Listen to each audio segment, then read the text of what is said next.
Dope. Alright, Hell yeah. get it going. Before we start though, Yeah. water. It's a cool order to do this in. Oh yeah, I love this space. It's pretty chill here.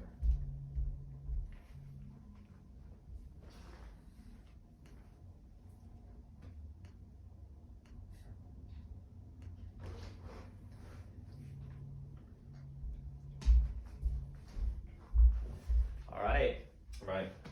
man. Alright. I'm with my man Connor. Hell yeah. Want to tell a little bit about yourself? I don't. My name's Connor. I'm from Vegas. Connor Marshall. I do stand-up comedy. That's what I do. That's why I brought you on this podcast because I met you through work and I saw that you're into comedy. Work at a pizza place. Oh, yeah. More A specifically. pizza place where you yeah. you meet the most like the craziest individuals from all walks of life. Yeah, it's just in crew over there. It's dope though. It's a pretty dope little crew over there. I love that dynamic that we have there and stuff. But meeting you there, I saw that you're into comedy, but I didn't know that you're a comedian, and I didn't know that you're a local comedian. And so to me, that sparked my interest, and I was like so intrigued, and I kept asking you questions. I wanted to see when you're performing. I saw a couple of times you did stand up at Milk Bar, so that was pretty cool. Yeah. What got you into doing stand up? I did it in high school. I think I just was forced by teachers to like start talking in front of class, and I was also an altar boy. When I was a kid, so I spoke in front of people at church and was like, oh, this is dope. But then eventually I was like, I think I just saw comedians my senior year of high school and was like, oh shit, and I didn't want to go to college. I think that was a huge thing. Was like, what the fuck am I gonna do next? So how long have you been doing comedy? Like, this is gonna be 10 years now. 10 years? Yeah. So when I was like 17, it's crazy to say. Do you feel like you're starting to break in now at the 10-year mark? I feel like, I don't know, I think like it's a different point for everybody. I think where I'm at with I think right now with stand-up comedy, it's hard as, like, with Corona and shit, it's all kind of died. We've seen how fucking, like, how unimportant it is and how little we need it as a society. When shit went down, no one was going to stand-up comedy shows. No, I wouldn't. I love comedy, and I was not. No, like, no one were like, hey, let's go figure out what the fuck, Tom Green has to say about this shit. No one cared. No one was going to Cobb still. They couldn't. Well, that was it. The regulations put it in place where everyone stayed at home, and there was no comedy going on. All you had to watch was old specials. I totally get it, though. I totally understand. I wouldn't risk my life for a local comedy show. I didn't want to go and do it, and still I'm worried about like running a show. Have you done one since? I have, yeah. I did one last week for the first time in 6 months, and that's the longest period of time I haven't done stand-up in 10 years. So where'd you do it at? I did it at Milk Bar. Okay. And how did that go? It was outside. The crowd was attentive. Everyone now, in San Francisco at least, hasn't been to shit. Like, we all stayed inside for a really long time. So now the few people who were like, look, I gotta go do something for a second. I'll be socially distanced and we'll try to do it as responsibly, as cool as we can. Those people were so excited to see a show. So you see a need for it? Yeah, and now I see people wanting to go, like, it felt like relief. Like, it felt like a fucking sigh over the crowd. Like, everyone was just it felt like they haven't relaxed outside of the house in months. So I know Milk Bar has been doing that lately for the past couple weeks, and since I There's work in the regulations. area, and I drive by there, and when I do drive by there, I'll stop. I literally would just stop in my car, roll down my window, listen for a little bit, and some of the jokes, whatever. I see the crowd, and you're right. Like there's people there, and they're excited for comedy. They're excited. They're really pumped. And it's not like they're all drunk. No. They're just there and they want something. And I see that need for people wanting to have a break from whatever it is going in this crazy political climate and the world and COVID and everything. Yeah. How did your set go? My set went really well. It was like it just fucking flowed, dude. Right when I got up, it just felt like it was normal again. Just felt like, oh shit, like no, this is the same thing. I've done this. You know what I'm saying? Did you get a lot of writing in during this downtime? Well, I came back and I had a couple new things. There was a few new things I had, but I wanted to. I did some shit I liked. I did some jokes, and I was like, I'm gonna. If this is gonna be my first time back, I'm gonna make sure I'm feeling comfortable and shit. And I felt good. All the shit that I wanted to worked, and it worked how I wanted. So when you say you came back, did you stay in San Francisco during COVID? I didn't. I actually went up to saw my parents for a little bit. My parents live in Olympia, Washington. I was just in like the woods for a couple months. And then I've been back down here, yeah, just back and forth. How was that break going over there? It was cool. It's really chill up there. It's different. There's a lot of. It's very in the middle of very liberal, like Antifa shit and fucking Proud Boy shit. Oh. It's like right in. That's kind of the Olympia, Portland area. It's like that's where those worlds are kind of colliding, and it's interesting. You go to the grocery store and you kind of see both, and it's strange. It's like unspoken. It was a little weird. It's a little weird when you see dudes with like fucking. I saw a bunch of like Ted Cruz stickers on the back of their car and shit. Like this is.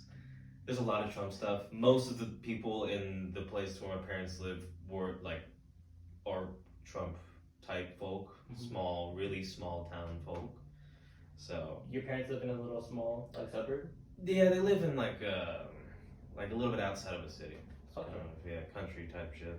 And I know a lot of people think like San Francisco is just like super like Antifa place. Well, when I see online, but like it's not. No. It's not here. It's very liberal. It's very left. It's liberal, but Portland's it's the not. Antifa shit. Dude. Yeah, that's not here. No, and no one's that's destroying shit here. When people say that, when I see it online, I'm just like, hey, you guys, I don't think you've ever been here. No, because it's not like that here. It's I don't know. It's definitely not destructive here. All the protests and shit have actually been really peaceful here, as far as like where in consideration to Portland, especially, but the rest of the country. Yeah, I mean, we had that situation where people were downtown breaking and looting stuff. That was like 6 people. That was they were all youngsters too. And that was on for a minute. They were looking for an excuse. Those motherfuckers were just like looking for shit. They weren't like Antifa. You know what I'm saying? Like they were like riding on bricks and throwing 2 dudes out the window. Like I was driving because I live by Golden Gate Park, and I'm driving down the park on my way home, and I saw Antifa people for the first time, and I knew it was them because they were like dressed like in black cloak or whatever you say. I don't know. They're all black, and I saw like them run across the street like coming off, and I almost hit one. I'm like, what the heck? And then later that day, they were like protesting to take down a statue in the park, and I was just like, oh man, that's what it is about. Yeah. That's how. I think those people might be in Oakland. I think that shit might be in Oakland. Honestly, because I've seen it. I've seen those people roam around Oakland. Yeah, and like. So if it is in the Bay Area, I don't think it's as too much in San Francisco. Yeah, I don't know, but being in a place that had both Antifa and Pro, that must be like a whole different dynamic that I'm not aware of at all. I don't want to be in that situation, and just that climate of being around them. Oh man, I went to West Virginia a couple weeks ago, and that shit out there. Just visiting family, and there's like when you go to the grocery store, the Kroger out there, like people who don't wear masks, they don't wear masks in your face, and they look at you like. I mean, I'm sorry to say, but they look at you like faggot. Like I don't like that word, but that you could tell that's just what they're emanating by you just wearing a mask. But did you wear a mask when you did your set? They clean the mic in between every comedian. We all wear masks offset. But they sanitize the mic in between. Okay, so that would be weird if you're doing your set and have to have a mask on. No, I've also been tested like now 2 or 3 times. Do you get a test before you do the set? Is that like the requirement? No, it's not. We in one of they actually didn't do our. I think they took our temperature. I don't think that I didn't take a test before. We didn't have to do that. But I now know that some mandates might be coming out. There might be more restrictions in San Francisco as far as performance-wise. I think they're going to be doing a little bit of they're going to be making sure it's more secure, the city at least, making sure everyone's safe, which I respect. You say you're from Vegas. Yes. Did you ever live at a time in West Virginia, or you just have family? No, I just got my girl's family's out there. Oh, so your girl, okay. Yeah. Went to go see your grandma's house. Okay, that's cool. I mean, it's probably very rural out there. It's a whole different world. I've never been to the East Coast, and so this shit's. I don't hate on those people out there. They were totally living like, And the thing is, I went everywhere, and everyone could kind of tell, like, it was weird. They could kind of look at us like we were California folk. Like, I got that vibe. Yeah, it kind of had that look on. Well, I remember being in a subway and a couple guys, I'm 27. There was a couple dudes who were around our age with their mother, and they all had, two of them had Trump hats on. I remember them looking at us like, you guys don't live here, do you? Even the lady at the Kroger, she's like, do you have a Kroger card? And I was like, no. She's like, so you're not from here? And I was like, damn, like everyone's got a Kroger card? That's just how small this place is. But yeah, it is that small. Was it beautiful though? Like, it was beautiful. The surrounding, yeah, it was on the Ohio River. It was incredible. Oh, nice. Yeah, it was really beautiful. The house was like cool, old.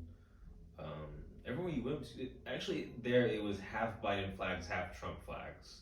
But there was a lot of flags. Like, like a lot of houses had flags on them. Like, I hardly see any like flags out here, and it's like, I don't know. Because people here are supposed to like Biden. The only people that like Trump were closeted. I didn't see one Trump 2020. No, man, not one in the city. But flag. You know, one motherfucker voted for Trump in San Francisco. Yeah, like 45,000. A bunch. People. Yeah. There's people. And that's okay. Like I know people bunch are of doing them. it. I don't care. Vote who you want to They vote. just can't say that shit because it's not cool. They're not gonna get their dick sucked. It's gonna be harder to party and shit. It's just. It's not chill in San Francisco. Yeah, I probably don't want to party with them if I don't know them, but do your own thing. I don't care. For sure, yeah. But once I know, like, I don't need to be around that shit. It's all good. I have friends that support back home and family members and stuff. But like I said, like I talked to this with my friend like in another podcast about like vote whoever you want to vote for, but be educated about it. Just don't do it for the wrong and silly reasons, and there's no point in the end. Like, are we just gonna hate each other because of the vision we have, like picking sides? And I get it. Some people like really don't want to associate with the other side, and they have their reasons, and that's okay. But for myself, I'm not gonna just totally like cancel those people. Like, what am I gonna do? Like, delete them off social media, and I'm gonna go like, did that do anything?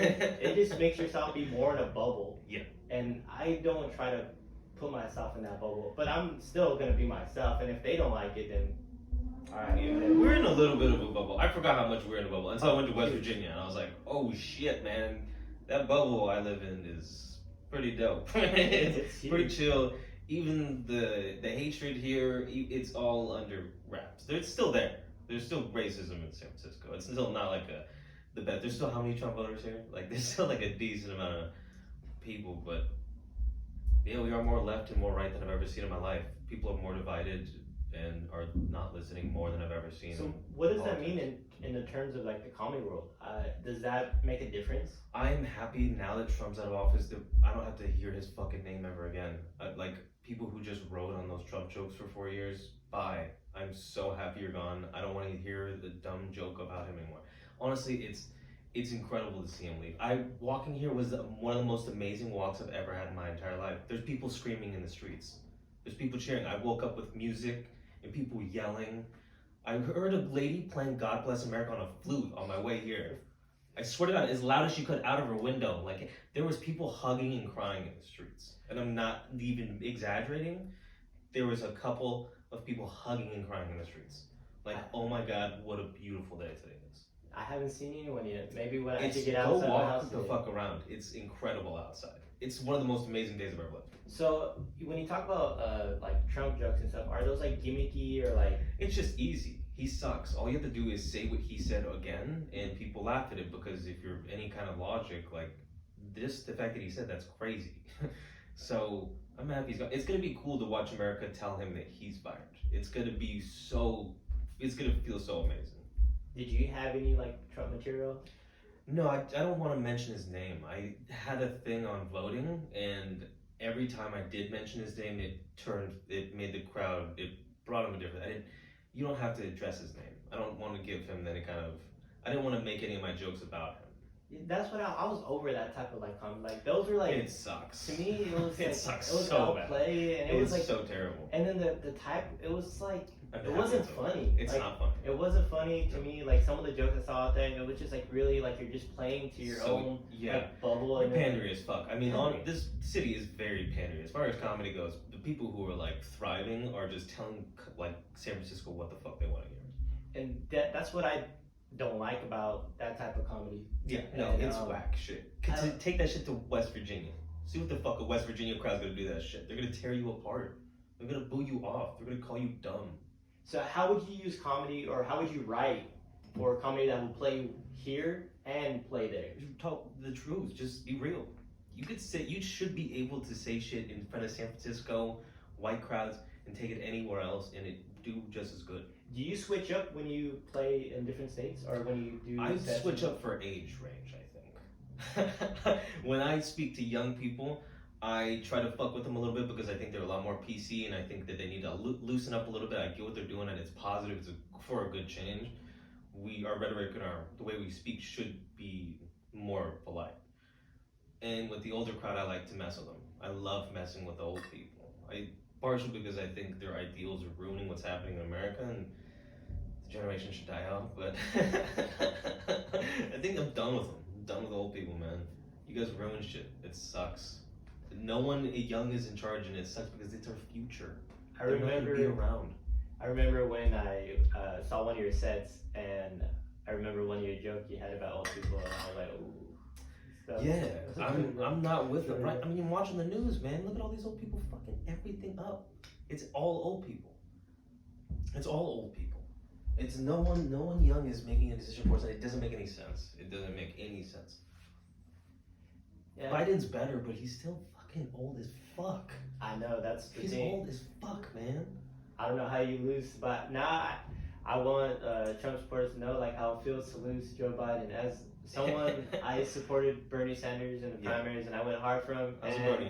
And now you know the feeling what it feels like to lose to Joe fucking Biden. Like, it rules. It rules. It sucks, and you're gonna feel it for a while. And I know it's forever. But he's gonna contest it as long as he can, and then even after that, he's gonna call bullshit for the rest of his life. He's never, in his brain, he's never lost this, and he's never going to, because he's never lost anything. Look at him. That's a dude who's never lost anything, and that's fine. You however he wants to think about it, for sure. We're gonna move the chapter. Yeah, it's fine. He's just gotta move out. Yeah, shit happens. It does. Take the L, homie. That's a big L. That's a big L. It's dope. The streets are, San Francisco is incredible today. So how do you feel about the comedy scene now in San Francisco going forward? When the COVID situation, hopefully we're able to, get vaccines and we can start going back out into the public again and having comedy shows in venues. I understand it's not going to be anytime soon, but in the future, do you have visions of what you want the comedy scene in San Francisco to like move towards, or are you looking at getting out of the comedy scene in San Francisco?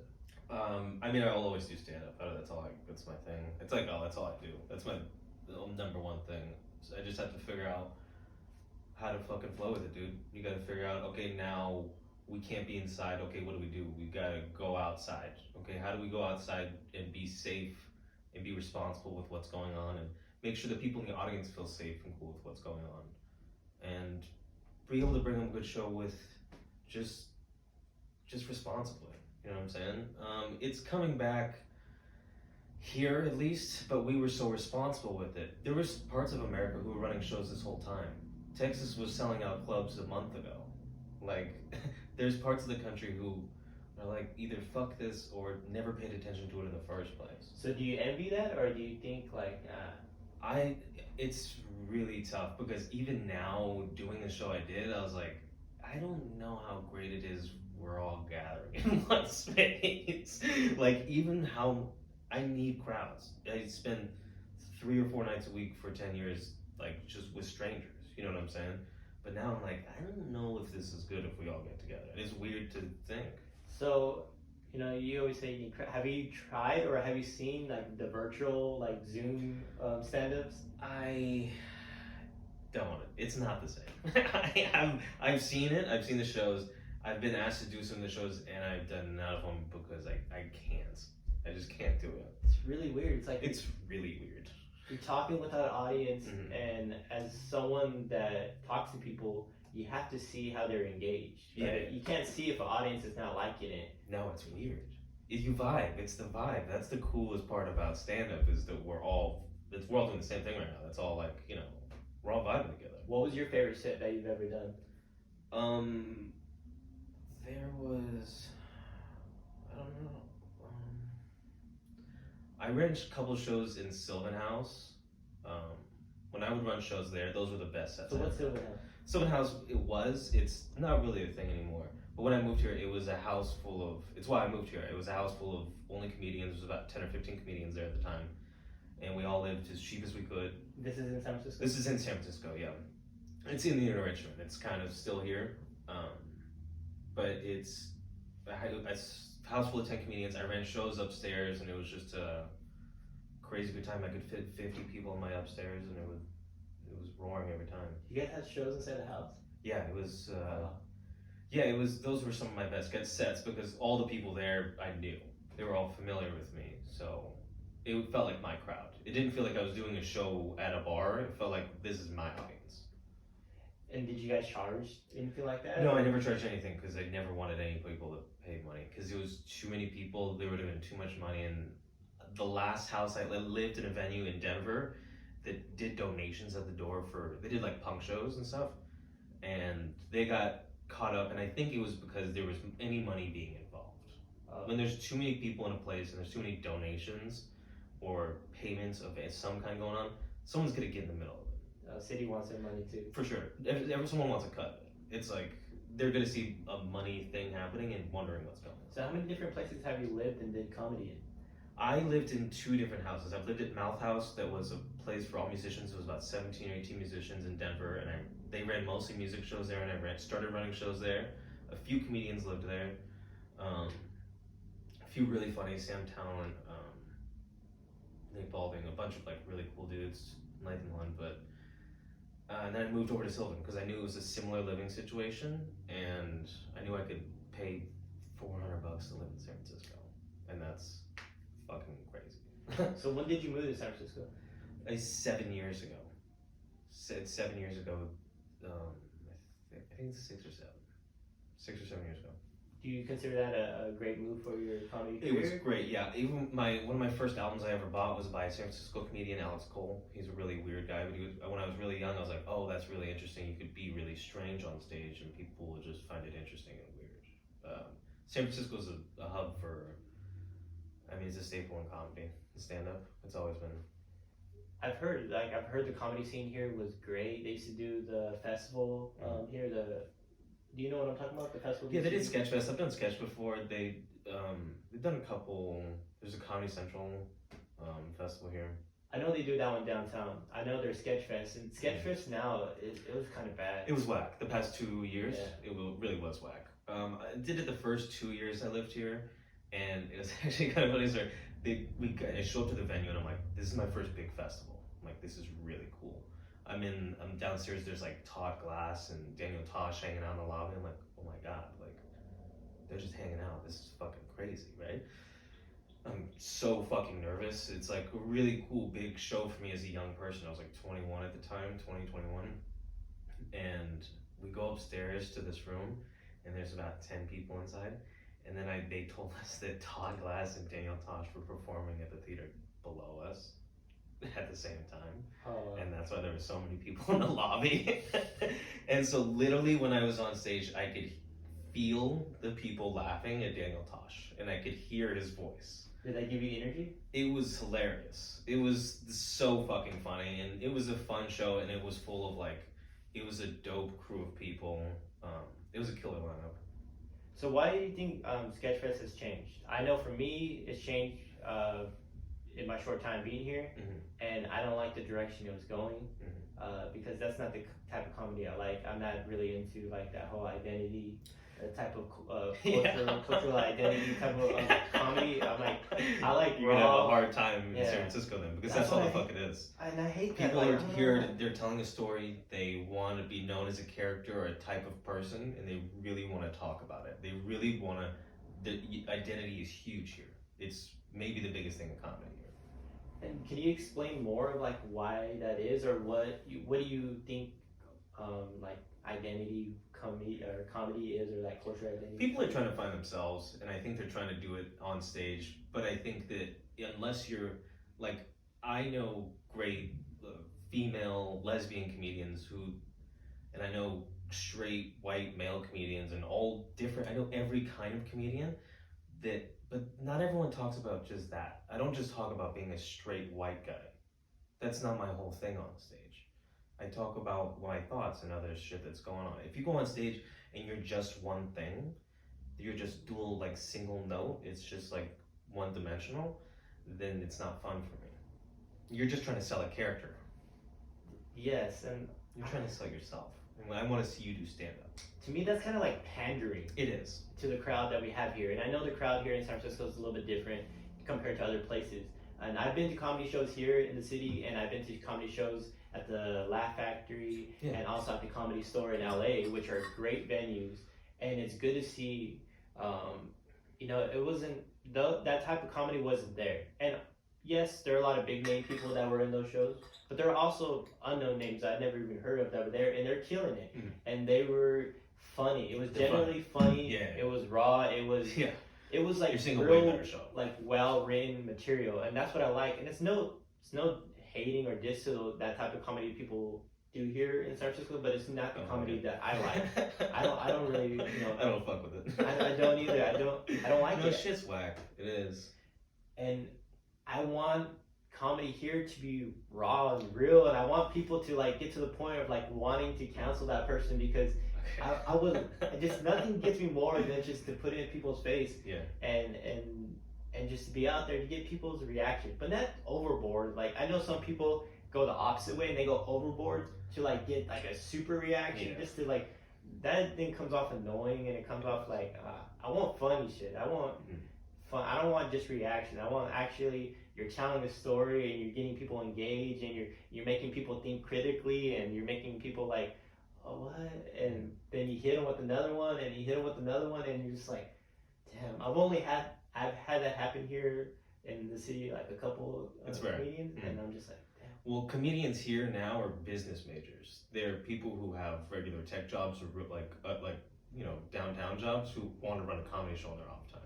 So they're now producing these shows, and now it's just like a group of people who are like, they're hobbyists. And that you're hit on. So there's a venue in like the Tenderloin, and it's called like the Basement. Yeah, the Basement. And that one's run by a guy that he works in the tech field, and so it's like you see that in the city a lot. It's the culture here. The culture isn't we can't exist like Sylvan House. It doesn't exist anymore. It doesn't exist anymore because it couldn't. It shouldn't have. And there's nothing against the Basement. I like the venue. It's really cool. Really but cool. It's just what you're describing is that's the type of character or type of person that actually runs. They're business people doing comedy, not comedy people doing comedy. Business people should put on shows. Comedians should perform on them. The problem is where you have the funds or like the money to make that happen, and trying to get the access or the resource to have the access for people to come in to see. And that's the hard part. Yeah, but I mean, poor people can't even live here anymore. Most of the comedians I like now in the city are in Oakland.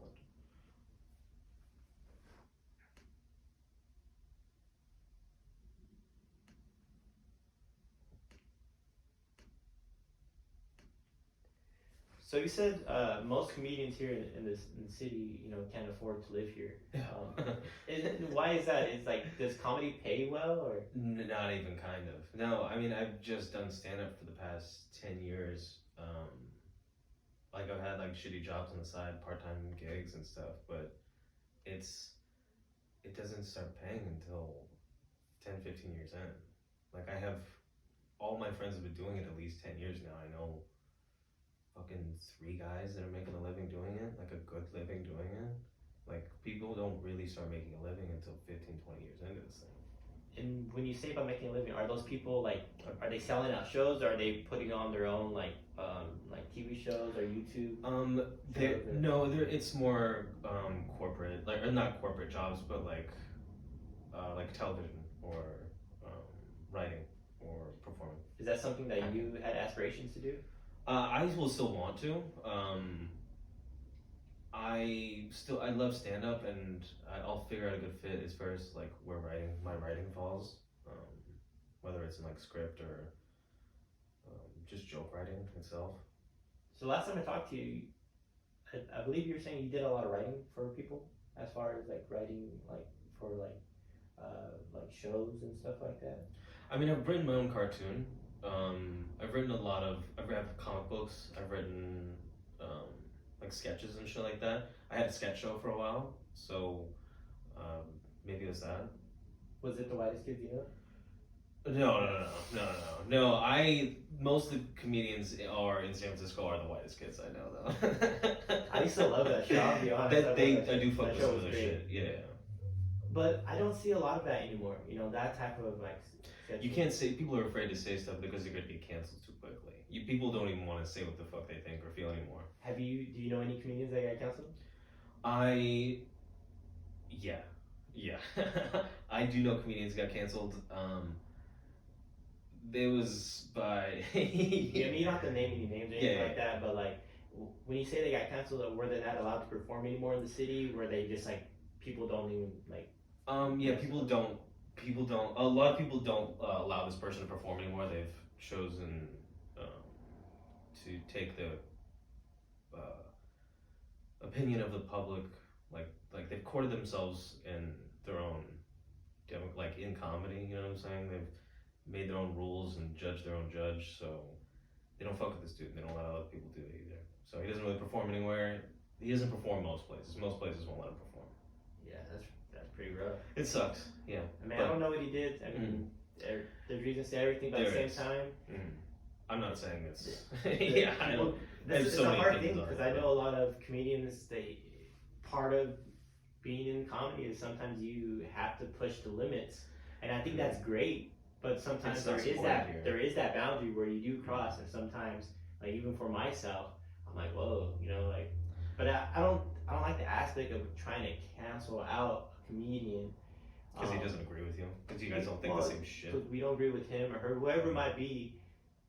Because I don't know how real counseling is. Because we might counsel that person, but other places are not going to counsel. He can still go other places and perform. He's performed other places. Like people can go other places in the country and still perform. I think no matter who really got canceled? Louis still selling out fucking theaters. So that one was another thing. Like Louis, I didn't think that was like a real, like there people did cancel him, but you know, he's still doing his thing. The one person I know that got canceled and I have not heard anything about him, and I don't think he's ever gonna make a comeback, is Chris D'Elia. Oh yeah. He did some fucked up shit. He did some really weird shit. He did some stuff that he knows is really not cool, and his dad is in the business as well. I don't know if you know who his father is, but his dad. Look up his dad. His dad is like ultra mega, like sitcom producer, like BBC grade type shit. It's all this stuff's whatever, but he was born in the industry, and it's not even only like it's only a legal thing for him. It's a family thing. And it's crazy because I used to like watching his podcast. I thought he was a weirdo. I thought he was funny. Like he was weird, but he was funny. Like I used to like watch clips from here and there. I used to watch some of his stand-ups and stuff like that. But now I don't even care. I don't even want to watch. He always looked like a coked up creep to me. He always looked like he had a bag on him, and he was a weirdo. But he said he'd never done anything in his life. He didn't even drink. He didn't do anything like that. Like I don't know what type of image he was trying to put out there, but obviously he's. Bill Cosby was talking about kid stories his whole fucking career. So the thing about D'Elia was that he, when it came out, everyone was like, yeah, he was Bieber Hole 69, like on what was that show, Workaholics. Like, yeah, of course, that like every show he's played in, he's been a creep. So like, it makes sense. This is perfect. Every comedian obviously saw him was like, you're gonna be a weirdo. You're gonna be a fucking creep in this because that's your role. It's what you play best. It comes out naturally. In your career, doing this, comedy and stuff, have you come across people like that, like weirdos, like people you're like, dude, what the hell, like? Yeah, this is the craziest group of people I've ever met in my entire life. Comedians are the single most insane group of people I've ever met in my entire life. I hear that a lot. It's the great ones. I mean, there are I've met some of the best people ever though. Some of the most kind-hearted people who are just like, I just want to make people laugh, and that's what I want to do with my whole life. And I think that's just live your whole life for somebody else. I think it's fucking admirable. But yeah, I've met some of the craziest motherfuckers I've ever seen in my life. Do you think people say that about you? I think people probably say both about me. Some people might think I'm a crazy motherfucker, but other people know like I'm with the shit. Yeah, I mean, I've heard that a lot about comedians. I hear there's some people that have like really bad depression. Mm. There's a lot of you know, addiction that goes in the comedian world. A lot of alcoholism, a lot of substances get used. Yeah. You really don't see that many family comedians, but later on, the ones that get Stop. successful, Have kids. yeah, They have kids because they had a kid and were like, fuck, I gotta get my shit together because I have a person I have to take care of. It's not just me anymore.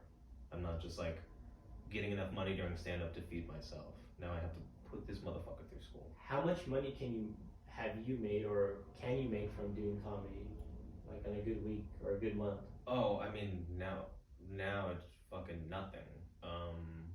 Clubs don't until you are headlining, you don't get paid. I know people on TV who are sleeping on couches. Like I know people who are on sitcoms who are sleeping on couches. And that's the stuff people don't know about. Yeah, people don't realize that shit. People have no fucking idea. But there's people who you watch on NBC who sleep on couches, who don't live anywhere, and you know, it's weird. It's really weird. It sounds like a really rough. It's fucking hard. But the thing is, when you cash out, that cash out, if you stick it, if you like chilling for 20, 25 years, and you get some shit because other comedians fuck with you, because that's usually who is the most successful.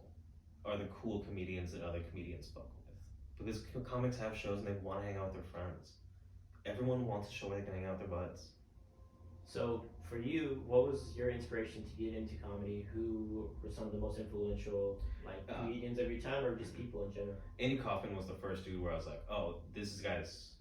And I don't know if you know who Andy Kaufman is. He was on the first episode of Saturday Night Live. He's just a performance art, real weird guy. But at first, when I was in high school, I loved that generation on the Comedy Central's hot list was like John Mulaney, Kyle Kinane. It was Reggie Watts. Reggie Watts was huge to me. Reggie Watts, like, that dude fucking, he changed my brain. He changed the game for me. I was like, oh, this dude's mad weird and he's the genius.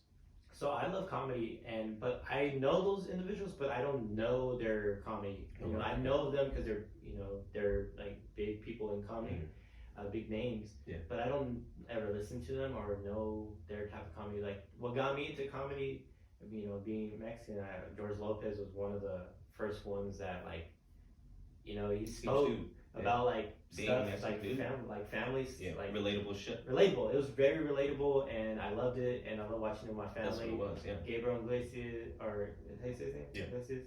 Yeah, him, Fluffy, like it's that relatable shit though. It was very relatable, but there's another one. But the other ones that were really big for me was Dane Cook. I fucking loved Dane Cook back in the day. That Vicious Circle, that was huge. Everyone knew that. I remember watching Dave Chappelle specials when I was a kid, and I loved that was the first special I ever saw. That was the first comedian I ever was like, oh, this is comedy. This is what stand-up comedy is. I remember being like 4 or 5 and like, wow, this is crazy.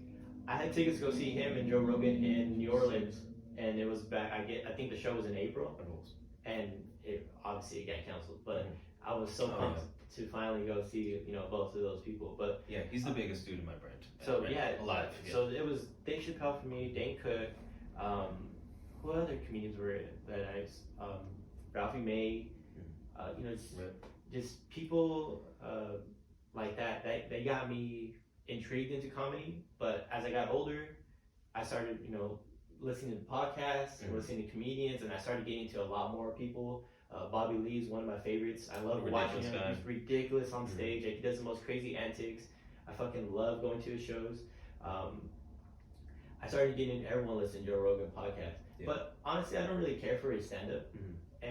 But I do love that he put me on to so many other comedians and listening That's a big thing. That's huge. He put me on to so many comedians. And my favorite one from him, showing me to comedians was Joey Diaz. Yeah. And Joey Diaz is my favorite. And I fuck with him so much because he's real, he's raw, he's somewhat relatable, but he's crazy. It's a crazy motherfucker. They're just like, he'll tell you what the fuck's up. He just tells you what he thinks. The shows he puts on, like the energy he puts out there, it's just like he has it dialed down. And it's not because he's been doing this for like 20 plus years, 25 plus years. That's the thing. Yeah, people don't know about, like, besides like Chris Rock and a couple other like few examples. You don't know most comedians until they're what, 40? You know, right? Like when the fuck did you hear about like Louis or like even Joey Diaz? He was like a 45 years old, right? Yeah, that we He was don't like an until old later guy. on. So when I hear stories of like Dave Chappelle doing comedy when he was like going to comedy clubs when he was like a teenager, Yeah. or like other comedians that were doing it really young. I forget his name. He was the one from Saturday Night Live. I've seen him at Pete Davidson. Pete Davidson. So I've seen him at the festival they had here, the He's very- Comedy Central one they had in the downtown. But hearing stories or seeing videos on YouTube of him as a teenager going up, and I was like, how ballsy do you have to be as a teenager to go up and do that? Yeah, Like, dude, I was 17. I got grounded for doing stand up. where'd you do it at? The first time I did it was actually at my high school, but after that I was going to bars. I was trying to like sneak into, went to some coffee shops, some like music open mics, but I was sneaking into bars for 4 or 5 years before I was 21.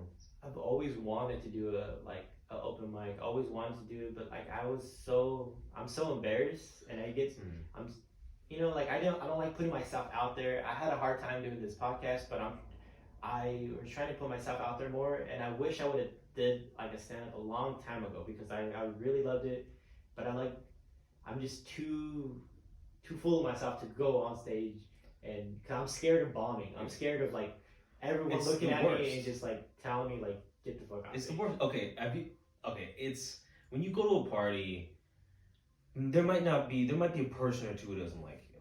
You can stay away from those people. You can be in the other room. You can dodge conversations, right? You know, you don't have to fucking go to the party. But with stand up, like if seeing like 50 people hate you is fucking tough.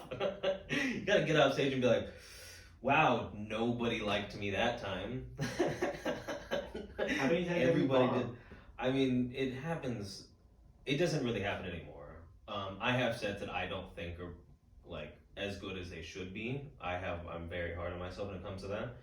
But that shit stopped 2-3 years ago. I don't have bad sets anymore. They usually have, if being outside's gonna change shit though. This patio shit's gonna change stuff. Performing outside as a whole, you're on the street. It's You have to weird. deal with the crowd or like background noise, cars, Yeah, people. dealing with fucking motherfuckers on Haight Street who are, always wilding out and shit. It's Yeah, crazy. It's gonna be wild, and I understand what you're saying. Like it's a different dynamic doing outside. I don't know if I've ever been to an outside comedy show before. Yeah, it's different. I've done a couple like backyard things, but they were like chill as fuck, and there wasn't like a bunch of people feeling weird about shit. You know what I'm saying? And also, it's weird, man. It's weird to see the crowds. Do you remember the first time you bombed on stage? I don't remember the first time. I remember one time everybody left during. I remember one time like 40 people left. How did you feel after that? It was amazing. I had no it was at an open mic in Denver, and I said some stuff that I shouldn't that I'm not gonna repeat, and and 40 people left. The bartender looked at me and was like, "What the fuck, dude?" All my friends, because it was an open mic, there was still like 5 people after me.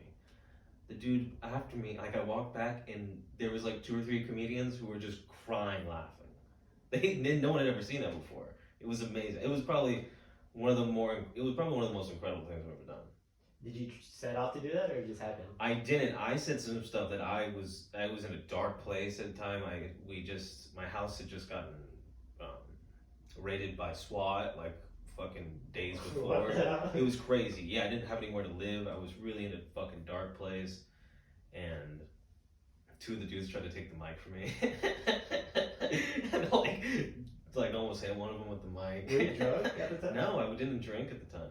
I was completely sober. How old were you? I think I was 18 or 19. Oh, so you're a kid at the time. Yeah. I think I was 19 at the time. This Yeah, was in I was Denver? 18. Yeah. I was 18, 19. And did that change your perspective on comedy? Yeah, I was like, I'm not afraid of that anymore. I can say what the fuck I want, and it's not, that is a huge change.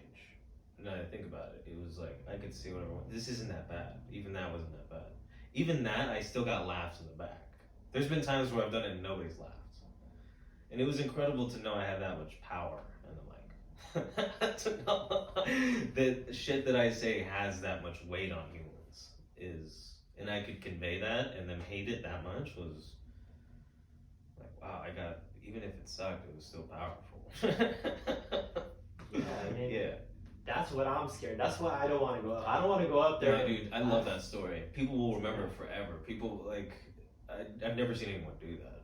I've seen people get charged on stage. Like I've seen one or two comedians get in a fight, but it's no one's ever. I've never seen that. I've never even heard of that before.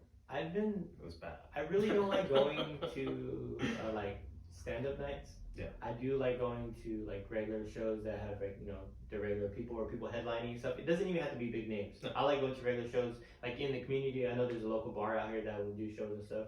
We'll go to them. Even Milk Bar I'll go, but like on stand-up nights, to me, those nights are just people working on material, Yes. and then you have people that are going up there that are keep trying that comedy that you should be like, man, you should not do that. Get the fuck out of here. Well, there's some shows here that run bringer shows. Are you familiar with what that is? No. A bringer show. This is where business and comedy meet. A bringer show is where you see someone at an open mic. You know they have a bunch of friends because they're like, cool looking younger person. They got a little bit of personality or something, and you put them on your show where you know that there's going to be a venue. They're gonna, if it's their second or third time on stage, they're gonna invite everyone they know. They're gonna invite their whole office. You're gonna get like 20 people from one person. So some comedians will run a show where every other comic is a bringer, so they'll have like 80 people at the show. It's brought by fucking 4 people. They never pay those comedians, and then the other comedians just get to clean up. The other comedians just look way better, even though a lot of times they're fucking mediocre.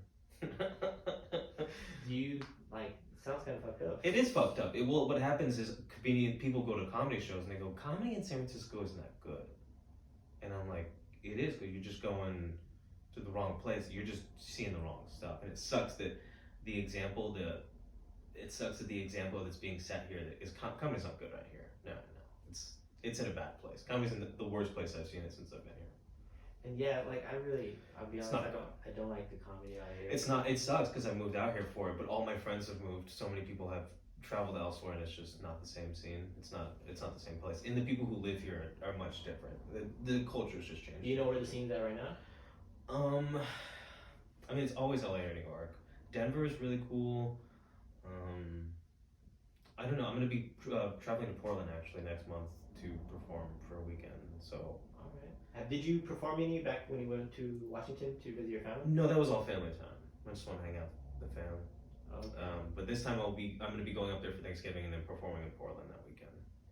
I don't know if I've ever been to a show in Portland. I know I've only been there I think I've only been there once, but I don't know if we went to a show or we're thinking about going to a show at that time, but we didn't. Mm-hmm. But I would wonder, with everything going on right now, like how it would be to perform out there. I am so curious. I've been thinking about my set a lot. I don't know what kind of crowd it's gonna be. I don't know where the fuck it's gonna be. I don't know what, like last night I'm watching videos on my phone of riots in Portland last night. Like the National Guard's there right now. Yeah. We're thinking about going over there as a trip too. Yeah, it's a bad time to go. So I'm gonna go there right after the National Guard leaves and be like, whoa. That was crazy, right? So I have no idea what I'm gonna say. I feel like I need to address what's happening. It feels like there's an elephant in the room. So one thing about comedy that I hear a lot, especially on podcasts, is there's comedians that have been in it for a long time, or people that are still trying to get established, and they're using the same material over and over again. It's comedians that have been in it for a long time, and that's what worked for them, so they keep using the same type or similar material. And there's also new comedians that are trying to get established, that keep throwing out the same thing over and over again. And how do you feel about that? Or is that something you used to be able to, before television, you used to be able to have a whole career on 5 minutes. Like, you used to be able to be one of the most successful comedians in America with 5 minutes of comedy. Now you put on a minute, and now the minute's gone. You can do it on stage every now and again, but you should write a new minute. You should do a new thing. I think that specials are too long. Too many people have specials. Specials should be like 45 minutes. And if you're fucking Chris Rock, do an hour and a half. If you're Dave Chappelle, do an hour and a half. But if you're anybody else, do 45 minutes. So how do you feel about people doing the same type of material? I think it gets boring. We all see it. I know motherfuckers who've been doing the same shit for 10 years. I know people who've been doing the same shit for 10 years. And that's crazy. Every now and again it does, but everyone in the back of the room is like, ugh. The back of the room hates it. Because it's all comedians in the back of the room. All the comics are like this. Yeah, he just does this. It's not fun to watch. It sucks. Do you ever give advice to those people, or you just I let never them do give their thing? anybody advice. I never give anybody advice. Maybe my friends. Maybe I've been like, that was really funny, but I don't. I let people do shit their own. I'll tell people if it was whack. I'll be like, or I'll tell my friends like, oh, that was rough. If they bomb, but everyone bombs, so it's not a Is it big deal. because that's your competition, or you just like don't give a fuck? It's not my it's not my place to impart wisdom. We can talk about comedy as like an idea or as a whole, as like a theory or whatever, but as far as your work, that should be, we could even talk about your jokes and about your jokes, but lines and shit, like, that should be your writing. At least my friends think like that. We all write our own shit. Would you ever write for someone else? It really depends. It really depends who it was. I mean, if you, yeah, I don't think so though. I don't think so because I wouldn't want to do that. Do you know any comedians that they don't write any of the material and people write it for them? Yeah, I mean, there's people like Larry the Cable Guy and shit. Like, I knew a couple comedians who would sell Larry the Cable Guy jokes, which is like, they're that hard. they suck. I mean, the jokes were just not great jokes. The jokes were like being tested out at like open mics in front of like 5 people. Like it's, but yeah, there are Kevin Hart writes most of his shit. I mean, Richard Pryor had Paul Mooney. I don't know. I forgot to mention Richard, but Richard Pryor was one of my favorites. But even he had a dude that like was his homie who he talked about every bit with, and they probably had similar ideas, and he probably had like said some of his lines on stage or came to an agreement or a thought together that he shared. You think that's inevitable if you get too big? I think with people like Kevin Hart, he can't write an hour every year. He needs help. He's a mogul. He's doing so many other things. But I think if you have a real best friend, I think if you have a writing partner, that's cool. I totally see how, like, you know, that's why we hang out with each other though. That's why we fucking go to lunch, so we can kick it and talk about shit and hopefully fucking think about something stupid. Yeah, I mean, that's one thing I like about comedy is that it's always ever changing. Yeah. That there's so many different type of styles and this bubble's about to burst though, man. I think the comedy is the whole us giving everyone an hour and us being enamored by identity comedy. That shit's gonna die, and I think there's gonna be a resurgence and yeah, I think people are wanting that. Like. People are wanting that. People are wanting not this like this has to be so correct. This, like this little perfect way you package it to the people, and you have to be careful what you say. You have to be careful on how you say this joke, or you can't bring up this, and you can't talk about this. And people, at the end of the day, they don't care. They want to go somewhere to laugh and to feel good and to be drunk and to think That's a little why, bit. dude, I almost rather move to Texas right now because they're more laid back about this shit than we are here. That's the problem I have with stand up here is like people are very uptight. People are very, very uptight. Yeah, they want to get righteous with you at the wrong Man, time. righteous. It's not the place or the time. No, come on, man, it's a joke, and no one's trying to hurt your feelings. If someone is, it's just unfunny. That's why people go to comedy shows and they don't think funny and unfunny. They have all this other shit. They just try to look into it. And you can tell those individuals that are trying to do that. They're trying to like hurt someone. They're trying to push. You feel that? Yeah. You can tell when someone's like digging at that, and it's like it's fucked up. Yes. And people can tell when it's fucked up. Yes. But if you're just sensitive about everything, then you're not there to laugh. You're there to be sensitive. Yeah, you're there to go fight for something. That's what you're there for. Yeah. Like, go do that on. Be righteous. Go do that on social media. Well, people think young people. I think the younger they get now, like, the more offended they get, the more progressive or righteous they think they're being, and it's like, just being annoyed or an asshole about something isn't righteous. I saw all that shit play out in college though. Yeah. You know, people were trying to find themselves, and they're trying to find like their identity, what they could fight for, and who's the most vulnerable, so they could fight for that cause. And like you see it, and I see it now on social media a lot, and it does bother me because I see them fighting like that, but I know that they're not out in the community organizing. They're not helping. 100%. They're not actually doing any work. They're just talking bullshit on social media to get praised by their little bubble, and everyone could congratulate them, and they could feel good about themselves. That's that. And in the end, it's just selfish. It really is. And it's like you're not actually doing anything. There's some real people on social media that are out about it, and they're out there and they're activists and they're doing this and that, and they're actually putting putting work in. We But need those people. And I'm so thankful we have humans like that. and at the end of the day, comedians are human beings too. You know, they're part of the community as well, and so they might say some shit on stage, but I'm pretty sure they probably have their own views and stuff too. So Yeah. you're not always gonna agree with people, No, and you gotta be okay with that. Yes, And that's the hardest point. That's what we can't do right now in like just in America in general. And I see it a little bit, different because I come from Fresno, or I come from like a suburb of Fresno, which is a country area where it's more conservative. Yeah. And coming to the big city, it's a big difference, right? Over there's a bubble, over here's a bubble. Yeah. But I do see, different viewpoints and stuff. I have my own viewpoints. Yeah, but you gotta listen. Yeah, you gotta take in and see what people are saying. And some of that stuff you can be like, yeah, you know what, Sure. fuck off. You can not But agree. It's okay. there's some things where you have to be able to have some type of dialogue. Mhm. And in a comedy setting or a show or whatever it might be, it's a dialogue you're having back and forth. Well, now we think that if someone doesn't, people think that if they don't agree with you, that that person's evil or that person's just. They think it's evil. I don't know, you might be evil though. Yeah. It's like, come on, man. They just don't like this shit right now. But at the end of the day, we have to get back to what truly matters, and that's comedy. Yeah. And it's Yeah. laughing. Yeah. And it's having a good time. And it's just not being a bad person. Yeah. Right? Just don't be a bad person, right? I don't give a fuck what you believe in or your ideology. And then just don't be a bad person. Don't be a dick about Don't it. be a dick. Don't be annoying. Keep your shit to yourself. Seriously. Live in your own little bubble. Be good. Yeah. Yeah. And fuck off. Be Like, nice. who cares? Just be nice. I'm not gonna spoon my closer than you. Like, Yeah. can we just have that? Yeah. Can we go back to pretending that Dude. our vote and everything out here matters? It's Nah, the street's crazy right now. Everyone in the streets is like, this shit mattered. Yeah. That was a cool walk to walk over to, man. And I know at the end of the day, man, times are changing. And it's for better. I feel good. It does feel Feel great. good. Yeah. But at the end of the day, I want people to enjoy themselves and laugh and hear comedians like you and engage, talk about issues. Go talk to your family members that might have voted for the other side or might not agree with you on Yeah. certain issues, or talk to friends or whatever it might be. And if you could come to agreement, that's cool. If you can't, that's fine too. Well, Let's because move on. sometimes when you do listen to people, like their mind does change. They listen to you as well. It's like, yeah, it doesn't always just have to be. It just seems like everyone's headbutting each other right now. That's 2020. Yeah. Cool.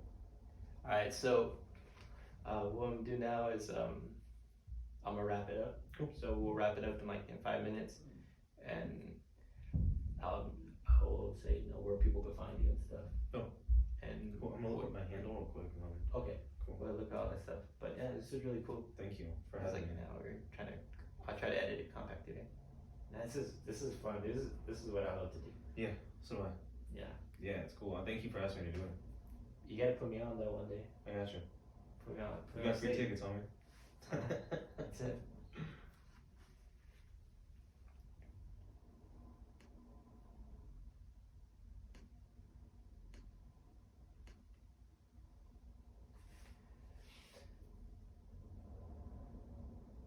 All right, as we're wrapping this up, I want to thank you for coming on the podcast again. Thank I you. appreciate your time, coming out here and just having to sit down with me and just talking about everything, life, politics, comedy. I fucking love comedy. I love just studying it, learning it, laughing, but also seeing the people that are involved with it. I've never really got to sit down with an actual comedian. I've sat down with some really funny people, Yeah. but not someone that's actually working in the field and that's actually knows the grind. You've been for it for 10 years, and I can imagine Yeah. like what that lifestyle must be like. Whoa, yeah. It must be crazy. So where can people find you? Right now, I am actually going to be producing a couple shows within the San Francisco area. I'm going to be announcing them, I think sometime next week. On my Instagram is Connor Marshall, man. Is there any Shows. other social medias that people follow on, or just No, I just mostly- use that. I don't do the Twitter or the Facebook. I like to centralize it. If you need to find me on there, I don't want you to post stuff all over places. Do you have any upcoming shows, sets, or anything? Yeah, I'm doing The Ailment in San Francisco next Friday at 6 p.m. Where's that? I actually don't know. It's in San Francisco somewhere. I think it's North Beach. Where can people find tickets? Go on my Instagram and I'll have a link.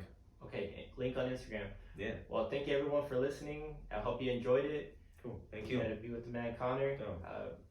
Give him a follow on Instagram. Check out some of his stuff. If you're in the city, you know, maybe go to one of his shows if if you like being socially distant and laughing through your mask. All right, thank you. Yep. Whew. Oh yeah. Fuck yeah, A rule, bud. that was good as fuck. Yeah, hopefully, I mean, it comes out good. Like, it will. How long? When's your show coming up? There's one. Everyone did next Friday, the 13th. I will try to publish it by like that Wednesday, so it could give some time and we could promote it. So what I did for this other one was I promoted it for the week, and we did like a video, right? We did like the live stream and stuff. Yeah. And so I'm gonna put this up, the live stream. Cool. I'll put that up to, like today or something, and then I'll let you know when I'm gonna upload to like the podcast, like the audio version. Right. And then you could just promote it on your stuff. Yeah. We could get it going that way. Cool. And, Yeah, I'll post something today about just us at least recording. Yeah, that'd be sick. Yeah. And let me get a picture of this. Like I put like a timer.